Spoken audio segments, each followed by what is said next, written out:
Donc là, du coup, ce que j'ai fait, c'est que je vais peindre une caisse. Ce qui se passe, c'est que je vais en peindre qu'une seule rapido pour vous montrer un petit peu comment ça fonctionne avec l'aéro. J'ai sous-couché avec une Army Painter Space Wolf, parce que j'étais en train de peindre du Space Wolf juste avant. Donc là, je vais poser les ombres à l'aéro. Hop, donc je vais commencer par poser un petit peu les ombres. Ce que je vais faire, c'est que je vais vraiment les orienter de sorte à avoir quelque chose de bien marqué. Hop, sans me prendre trop la tête non plus. Voilà. Bon là, je suis allé un peu fort, mais ça passera. Hein. Donc en fait, ce qui se passe là, c'est que j'ai vraiment fait les premiers passages d'ombre très légers au café. Donc j'utilise de la Procolor tout simplement parce que la peinture est plus est assez clean, donc du coup ça m'arrange. Elle est facile à nettoyer une fois passée dans le godet et elle est assez couvrante. Donc vraiment pour moi c'est juste idéal. Donc là j'ai fait un premier passage au café. En temps normal je bosse sur 3-4 pièces en même temps parce que finalement l'aéro consomme très peu en termes de peinture. Du coup c'est beaucoup plus pratique et ça me consomme moins de temps et de peinture.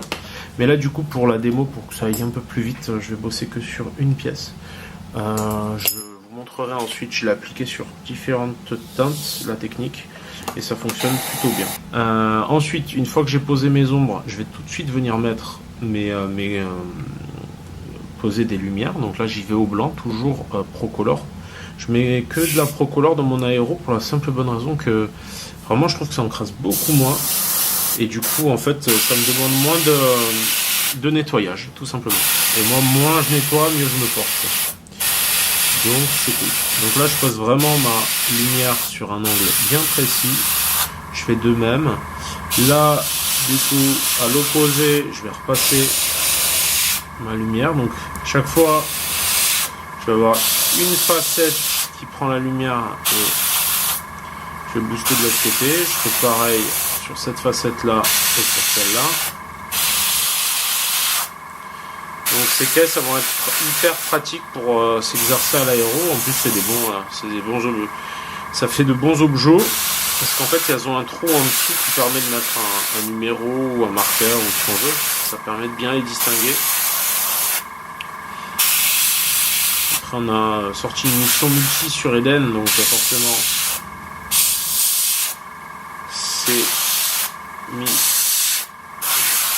ces caisses sont vendues avec. En fait ce que je fais c'est que je continue à pousser bien à fond mes lumières. Une fois que j'ai des lumières bien nettes, ce que je vais faire c'est que je vais pouvoir tout de suite attaquer au pinceau et avec les autres méthodes. Donc je passe toujours 2 godets de diluant. Ce diluant c'est aussi ce qui me sert de nettoyant. C'est donc il y a 1/4 de lave-vitre et 3/4 d'eau déminéralisée. Ça me permet vraiment d'avoir un diluant moins cher que ce qu'on peut trouver par exemple dans le commerce et d'avoir quelque chose qui fonctionne très très bien pour diluer et pour nettoyer. Donc là je vais mettre un espèce de marron chocolat légèrement rougeâtre, même pas en fait, très très très sombre surtout. Et je vais prendre de la mousse, donc on peut trouver ça peut être de la mousse de blister ou n'importe quoi. Et je vais venir en fait créer des espèces d'éraflures sur toutes les zones qui auraient tendance à prendre des coups. Donc finalement, beaucoup les arrêtent et très peu le corps de la caisse. Même si on peut quand même un petit peu charger la mule, ça fait pas de mal. Faut faire attention avec ce genre de technique à justement pas trop en faire, pas trop en rajouter parce que sinon ça peut vite devenir un peu too much. Donc du coup là ça va être beaucoup plus rapide. Ensuite rapide non, mais un point crucial ça va être de rehausser les arêtes.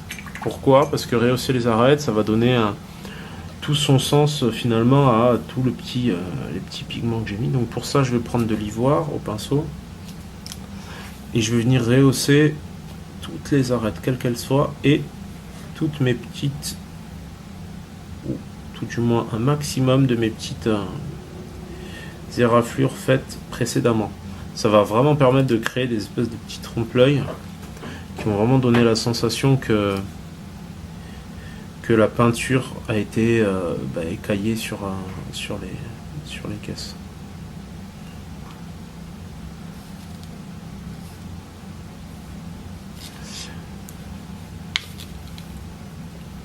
J'ai traité ensuite les autres caisses. Je les ai traitées en fait sur d'autres teintes, simplement parce que pour les biens du scénario, j'avais besoin de pouvoir les distinguer en fait les unes des autres. C'était plus pratique.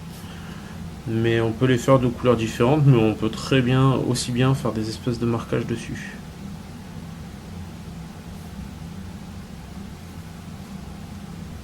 Donc là vraiment toutes les arêtes, je vais bien les booster. C'est vraiment la partie la plus longue, mais celle qui va apporter le plus de volume à ma pièce.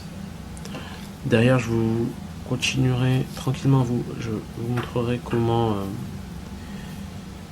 booster encore plus le côté usé en faisant des jus successifs de couleurs pour suggérer de la rouille.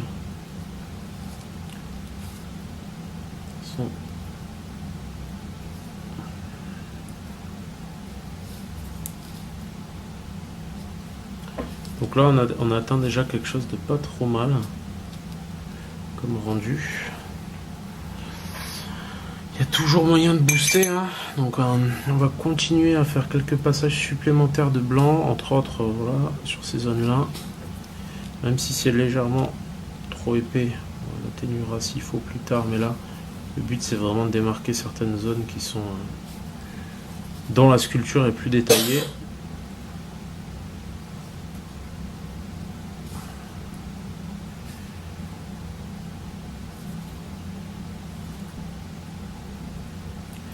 On voit légèrement la 3D en fait parce que ces pièces ont été faites en 3D par Frédéric Vallot. C'était un très beau travail qu'il a fait pendant la campagne Escape qui date maintenant. Et du coup en fait on ressent un peu les stries, mais c'est pas très gênant parce qu'au final ça aide à bien diriger le pinceau et avoir quelque chose d'encore plus clean, donc c'est pas mal.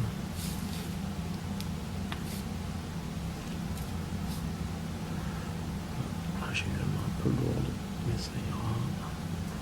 Voilà, le but c'est vraiment d'avoir quelque chose qui ressorte un maximum, que ce soit sur la table de jeu ou en photo, ou en vidéo. Dernière touche. Au niveau du blanc, j'insiste toujours bien, mais c'est pour la bonne cause, il faut que ça claque. Ensuite, je vais venir avec un espèce de marron rouge pour créer finalement l'aspect un petit peu rouillé. Cette fois, la peinture, je vais pas hésiter à la diluer bien plus, de sorte à ce que cette peinture vraiment soit moins couvrante. Là, j'entache un petit peu trop mes lumières, du coup, je vais repousser pour que ce soit moins marqué. J'hésite pas à faire des légères coulures, légères ou certaines moins légères, ça va dépendre un petit peu. Puis temps mettre un petit peu de volume dans tout ça. Je n'hésite pas à y aller. C'est directement. Donc là, hop, je vais vraiment marquer le creux. Et celui-là aussi.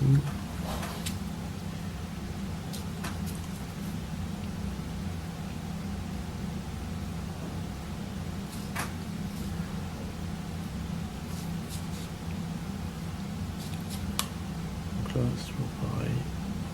J'exagère un peu, mais l'idée elle est vraiment de pousser des coulures de sorte à ce que vraiment on ressente que depuis ces zones là, forcément la rouille a tendance à stagner. Donc hop. Forcément dans les impacts, on n'hésite pas à tapoter peinture est suffisamment diluée finalement pour que en un petit coup de doigt je réussisse à l'estomper. Du coup en fait là je continue un petit peu avec quelques jus, pas tarder de toute façon à arrêter. Donc là voilà ce que ça donne. Là en attendant que ça sèche, je vais faire un petit truc, c'est que je vais faire un petit OSL, c'est-à-dire une couleur en fait qui vient une lumière en fait dans le pad qui est là. Donc pour ce faire je vais prendre du verre assez dilué que je vais passer sur le pad. Hop. Comme ça. Donc comme c'est de la lumière, c'est de la peinture assez diluée, ça va assez naturellement s'estomper. Mais je vais quand même pousser pour pas qu'il y ait de cassure entre différentes zones.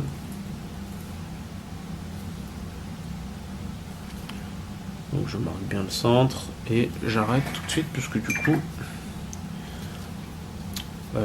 je dois laisser aussi sécher.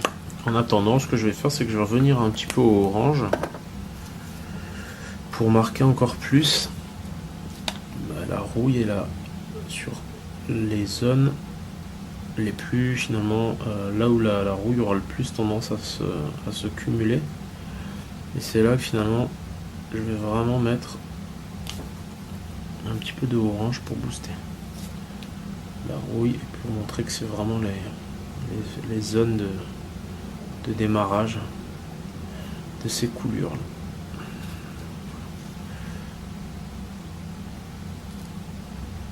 Donc évidemment cette méthode, le but c'est de pouvoir l'employer sur différents supports. Là ce qui est pratique encore une fois sur ces caisses là, c'est que on a vraiment des teintes unies, du coup on a quelque chose de plus facile à maîtriser et ça permet vraiment d'appliquer le tutoriel de la meilleure des façons. Alors n'hésitez surtout pas à vous les procurer, je pense qu'on mettra un petit lien pour ça directement sur la vidéo et ça vous permettra en fait d'appliquer la méthode, mais bien sûr vous pouvez l'appliquer sur n'importe quel support. Donc celui-là, voilà. Donc je finis avec encore un peu plus d'orange, un peu moins dilué, que je viens de tapoter sur toujours pareil, les zones qui sont finalement celles qui sont le plus en creux, pour vraiment avoir des caisses bien rouillées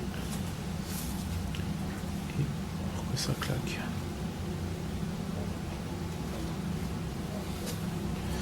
Voilà. Enfin, en fait, dès que ce sera sec, je vais venir avec un verre assez flashy. Ouais, j'en ai plus forcément, c'est toujours pareil. Donc, hop, voilà, je vais tapoter. Je vais éviter de trop diluer ma peinture. Et je vais vraiment venir poser quelques touches. Bon, j'espère qu'en tout cas ce petit tutoriel vous aura plu, qu'il vous sera utile. N'hésitez pas à continuer à me suivre, à vous abonner et à suivre le Facebook Monde ou la chaîne YouTube pour voir un petit peu ce que vous réserve l'avenir.